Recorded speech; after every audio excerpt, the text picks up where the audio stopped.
So one of the key talking points this week in the mentorship is all about gaining meaningful information from the objective assessment. So in university, certainly, I think it's kind of drilled into us, you know, diagnosis, diagnosis, diagnosis. I know whether that's right or wrong, that's one thing, but what we need to do with our objective assessment is ultimately we need to gain meaningful information that we can use to help bridge the gap from where the patient is now and where they want to get to. Okay, so that's ultimately the main goal of the objective assessment. Okay, we want to bridge the gap from where the patient is now and where they want to get to. Okay, so if we're focusing our mindset on diagnosing, that's not really bridging the gap from where they are now and where they want to get to. All that tells us is where they're at now. Okay, so what I like to do when I focus my mind on an objective assessment is I want to gain meaningful information that's going to help me decide on my treatment plan, now whether that's hands-on treatment if appropriate or whether it's rehab.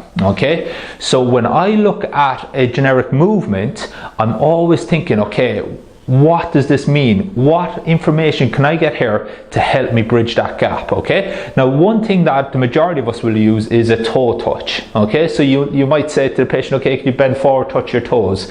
So again, we can get a lot of meaningful information there to give us clues about some potential problems or perceived threats that person may be experiencing. Okay, so one of the big things that we can get is when that person has that conscious experience of pain or some kind of perception of tightness or unpleasant sensation, the point of where they feel it can actually give us clues, because when I go down to touch my toes and when I come back up again, the demands placed on certain tissues are going to differ. Okay, so with every movement we're going to have active forces and we're going to have passive forces to deal with, okay, in various tissues at various points.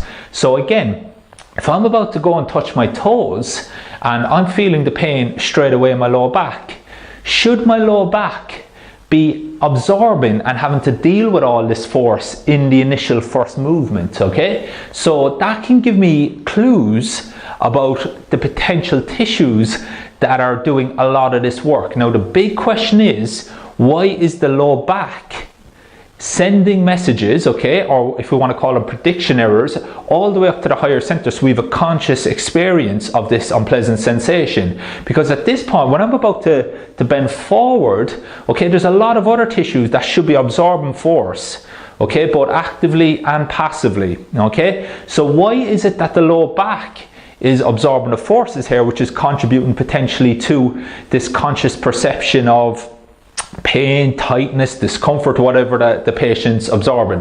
Or let's flip it, okay, so the patient's completely pain-free coming down, but then they feel the sensation or this unpleasant experience on the way back up again. Now on the way back up, the interplay between the active and passive forces are going to be different to on the way down. Okay, so there's going to be other tissues that are going to have to help out on the way up. So again, having this kind of mindset of focusing on a diagnosis, I think it can be very, very limiting for us. Whereas if you're focusing on gaining meaningful information and asking the right questions during these assessments, during these movements that we're probably all doing day in, day out, but just thinking slightly different about gaining meaningful information that's going to help you extract that information and put it into a treatment plan, rather than just going, okay, I'm going to do these tests, but you know what, I've already, just from the subjective, the person said they have back pain or knee pain, you know what, they're probably going to get the same treatment and they're going to get the exact same exercises from me.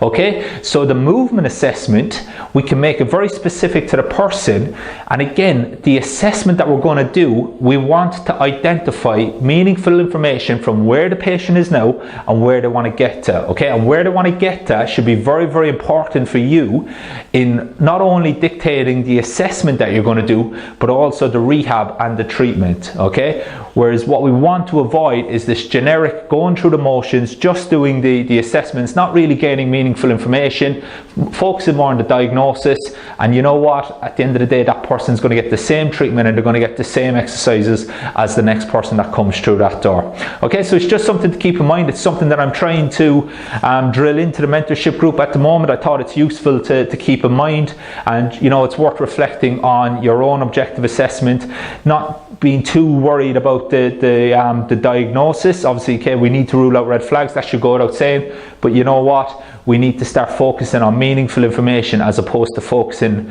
on the things that, look, it doesn't really matter. It's not really going to influence us too much anyways. Okay, so that's that. If you want to know more about this kind of approach, I've read a free ebook, 7 Steps to Clinical Excellence, where I go through the 7 big lessons that I've learned the hard way along the way on this journey, working in both professional sport and in private practice. So there should be a link underneath this video, depending on where you're watching it, to pick up that ebook. As I said, if you pop your email there, I'll get it straight to you, and you can start learning more about this kind of way of looking at the body again, which, you know, we've used in professional sport and private practice now consistently over the last 8 years, and there's a lot of therapists both in private practice and pro sport actually using this approach now with very, very good results.